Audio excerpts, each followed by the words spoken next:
Bes, si Joanna oh. Ha? Si Joanna pupunta rito. Hoy Ina! Joanna, bakit ka nandito? Ina, mag-usap nga tayo. Nandito ka na naman ba para awayin ako? Para sisihin ako kung bakit ka napagalitan ni ma'am, kung bakit hindi ka nakasagot sa recitation natin kanina, at kung bakit ako yung mismo sumagot sa tanong ni ma'am sa'yo.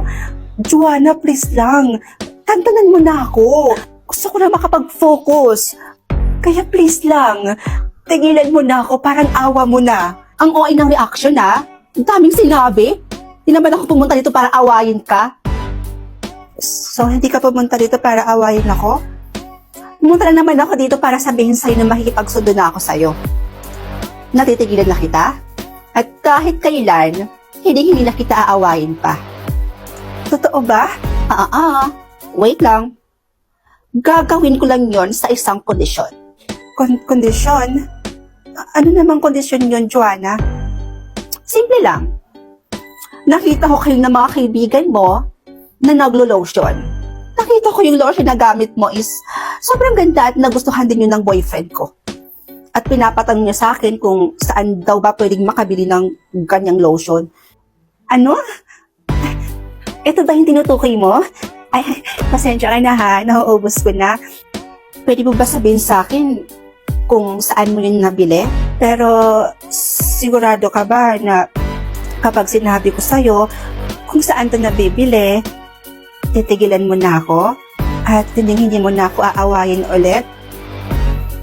Oo nga, sinabi ko na kanina, di ba? Promise yan, ha? Alam mo, itong Ishin Body Lotion, lakas maka-glowing ng skin. At yung whitening niya, sobrang natural. And alam mo, itong Ishin Body Lotion, may SPF 30 din siya. So, ibig sabihin, hindi lang siya sa katawan pwedeng gamitin or sa balat natin. Pwede din siyang pang sunscreen. Lakas makaprotect nito sa araw.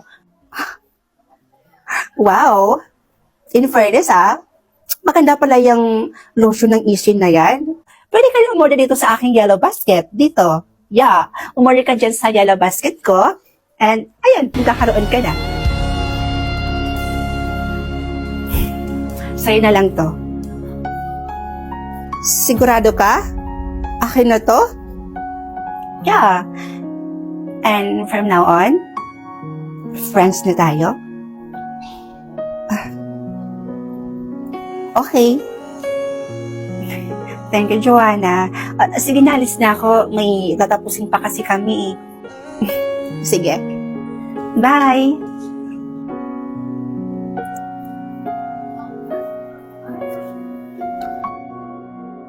Halika, tuloy ka. Ito yung bahay na sinasabi ko na bahay namin ng mister ko. Anong masasabi mo sa bahay namin? Maganda ba? Oo. Maganda naman. Pero alam mo ba kung ano yung problema dito? Tumbok itong bahay mo. At alam mo ba kung ano yung ibig sabihin nun? Sa'yo lahat mapupunta ang kamalasan. Ito talaga, 2025 na. Naniniwala ka pa rin sa tumbok-tumbok na yan? Ano ka ba? Totoo nga yung sinasabi ko. At ito pa yung sinasabi nila. Kapag may bumisita daw sa bahay na tumbok, maaga daw itong natitigok. Hindi totoo yan. Kasi kung totoo yan, di sana matagal na kaming minamalas. Alam mo, imbis na kung ano-ano pa yung sasabihin mo, halika na lang at pumasok tayo sa loob at nang makameryenda ka naman. Halika na. Ay nako, hindi na. Dahil may pupuntahan pa akong binyag mamaya. Kung nagkape pa ako baka malate pa ako. O siya, sige na, mauna na ako ha. Ha? Sigurado ka? O baka namang natatakot ka lang kasi nga sabi mo, tumbok tong bahay namin. Gaya nga ng sinabi mo, 'di ba? 2025 na, nagpapaniwala ka pa rin sa tumbok-tumbok na 'yan, 'di ba? Jesus, o siya, sige na. O siya, sige na, mauna na ako. Mag-ingat ka. Bye.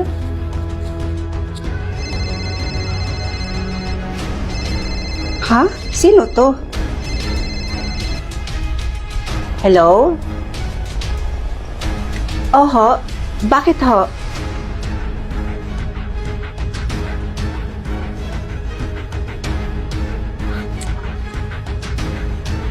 O, halika na. Pumasok ka na sa bahay namin.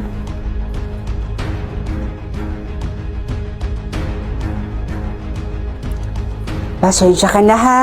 Hindi pa ako nakapaglinis dito. Eh, alam mo namang masyado ako naging busy ngayong week. Okay lang, ano ka ba? Alam mo, buti na lang at hindi ka natatakot dito sa bahay mo. Natumbok tong bahay namin. Dami na rin nagsasabi niyan. Alam mo, kung oras na ng tao, oras na niya. At walang kinalaman niyang tumbok-tumbok na yan. Sa bagay, may point ka. Oh, tapos ka na kumain? Oo, tapos na ako. O siya, mauna na ako ha. Kasi alam mo naman, bawal akong gabihin. O siya, mag-iingat ka. Baka mamaya maaksidente ka pa. Madamay pa tong bahay namin. O siya, sige na. Mauna na ako. O siya, sige. Bye!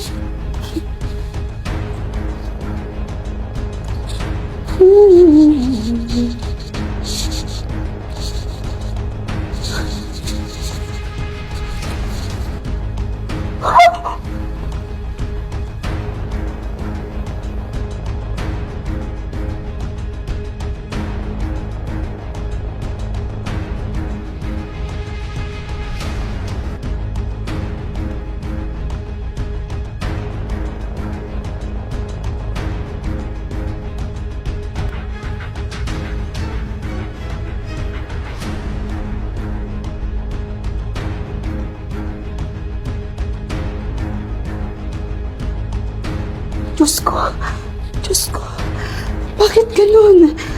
Ano ba nangyayari? Bakit ganun? Lahat ng pinapapunta ko rito sa bahay namin, namamatay. Bakit? Hindi kaya totoo yung sinasabi nila?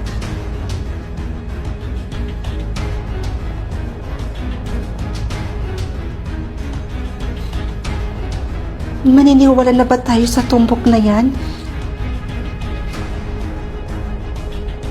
Ha? Ay kung ganon, sino? Sino?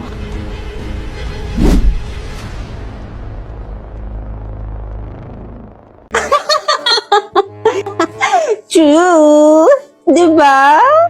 Uy, diba trio kayo dati? Nasaan yung isa niyong friend? Hay nako, wag mo nang hanapin yun dito sa amin dahil nasa show away na siya ngayon. True, wag mo na siyang hanapin dito sa amin dahil simula ngayon, hindi na siya kabilang sa grupo namin. Hindi na namin siya kaibigan, no? Ganun ba? So, ano nangyari dun sa isa niyong friend? Bakit hindi na siya kaibigan ngayon? Aba, ewan namin dun. Kinat off nga lang kami bigla nun eh. Ewan ba namin dun sa babaeng yun? Ganun ba? Uy, diba? Trio kayo dati? Bakit hindi ka na sumasama dun sa kanila? Kinat off mo daw sila? Tama ba? Oo, kinat off ko sila. May pa-trio-trio pa silang nalalaman? Silang dalawa lang naman yung close. Ay, tapos ako lagi lang nilang nile-left out. Trio ba tawag doon? Yun lang. Favoritism yun. So, wala ka ng kaibigan ngayon. Ay, no.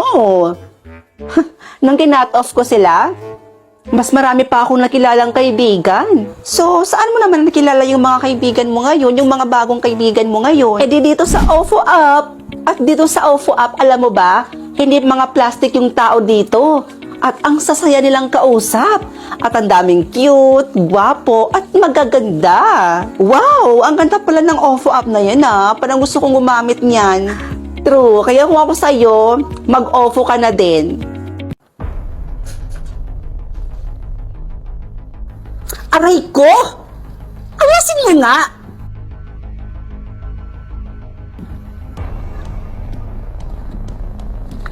Stoy!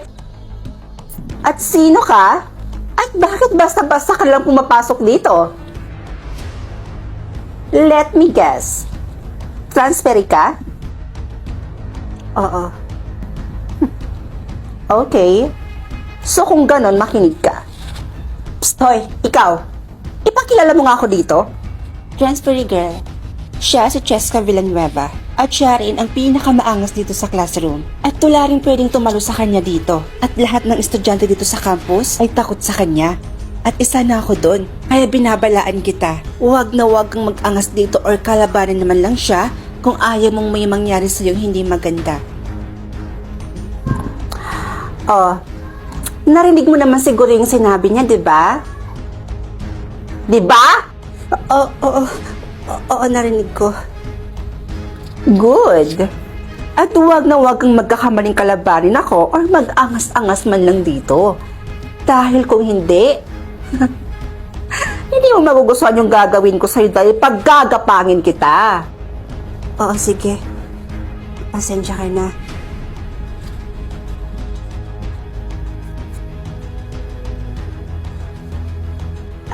Hi. Pwede ba akong umupo? Ano na naman ba to, ha? Pumunta ka dun sa harapan. Doon ka umupo dahil ako ang uupo dito. Oh, di ka pa kikilos? O baka naman gusto mong kalad ka rin pa kita papunta dun sa harapan? At teka nga, bakit ba ganyan yung suot mo? Hindi ka pa talaga nag-uniform. Hindi ka sumusunod sa patakaran dito sa eskwelahan. Porket ba transferi ka? Gagawin mo na kung anong gusto mong gawin at kung anong gusto mong isuot? Sorry, at pasensya ka na ulit. Doon ka nga! Doon ka umupo sa harapan dahil ako ang uupo dito. Sige, pupunta na ako dun sa harapan. Ano pang tinitingin-tingin mo dyan? Alis na! Alis! Pumunta ka na doon! Go! Pusit! Okay na. Bilisan mo. Pagtripan natin.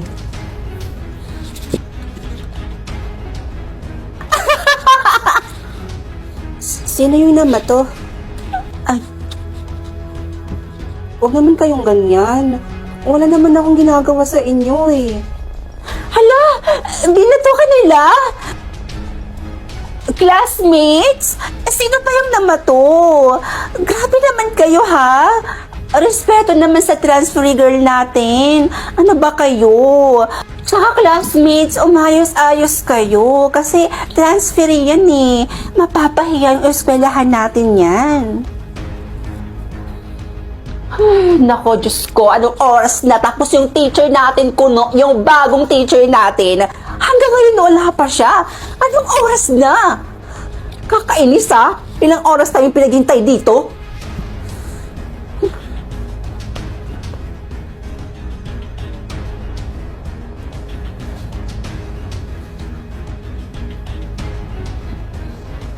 Oh, girl transferee, saan ka pupunta? O ano, magpapapansin ka, magbibida-bida ka. Eh di ba sinabi ko sa'yo na ayaw ko sa taong bida-bida at ang gusto ko, ako lang dapat ang maangas dito. At aba, pumunta ka pa talaga dyan sa harapan. Para ano, ha? Magpasikat? Sisip-sip sa teacher? O, ayan na. Sinisimula na yung pagpapasikat. Hello classmates. Alam niyo ba kung bakit hindi ako nakasuot ng uniform ng katulad ng sa inyo? Bakit nga ba?